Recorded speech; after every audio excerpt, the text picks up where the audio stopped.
মালিক আজকের তওবাকে উম্মতের তওবা হিসাবে গণ্য করেন।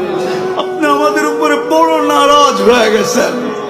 নাইলে অতীত তাকাইলে দেখি মালিক একজন হাত তুলতে দেরি, একজন চিৎকার দিতে দেরি, একজন আপনাকে অনুরোধ করতে দেরি, একজন বলতে দেরি, আকাশ থেকে সাহায্য আসতে দেরি হয় নাই, আপনার বাহিনী জাপায়া পড়তে দেরি করে নাই।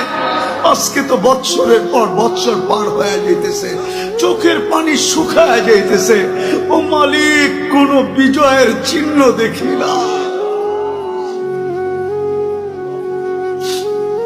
কত রোজাও তো ফিলিস্তিন ওয়ালাদের ইফতার হয়তো লাশ দিয়া, সেহরি হয়তো লাশ দিয়া।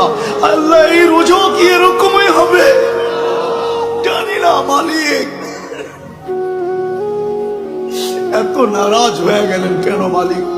এত নারাজ হয়ে গেলেন কেন? বেশক আমরা শাস্তির যোগ্য, অস্বীকার করি না, কিন্তু আপনি শাস্তি দেন না। আপনার হাবিবের দুশ্মন, আপনার দুশ্মন, আমাদের দুশ্মন, ইসলামের দুশ্মন, কোরআনের দুশ্মন, হাদিসের দুশ্মন, সমস্ত কিছুর দুশ্মন, এদের মাধ্যমে আমাদেরকে পিটা খাওয়ান কেন মালিক? কেন মার খাওয়ান? কেন ওদের হাতে আমাদেরকে বেইজ্জত করেন? কেন আমাদের মা বোনদেরকে বেইজ্জত করান? কেন দুধের শিশুর রক্ত জড়ে ওদের হাত দিয়া? আপনি কি আমাদেরকে ছেড়েই দিলেন? আমরা যাব তো যাব কোথায়? আমরা তো এই কথায় বিশ্বাসী, লা মালজা ওয়ালা মানজা, লা মালজা ওয়ালা মানজা মিনকা ইল্লা ইলাইক।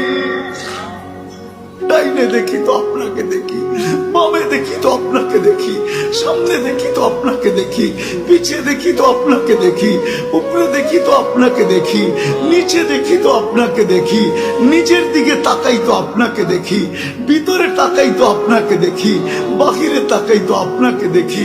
আপনাকে ছাড়া তো কাউকে আমরা চিনি না মালিক।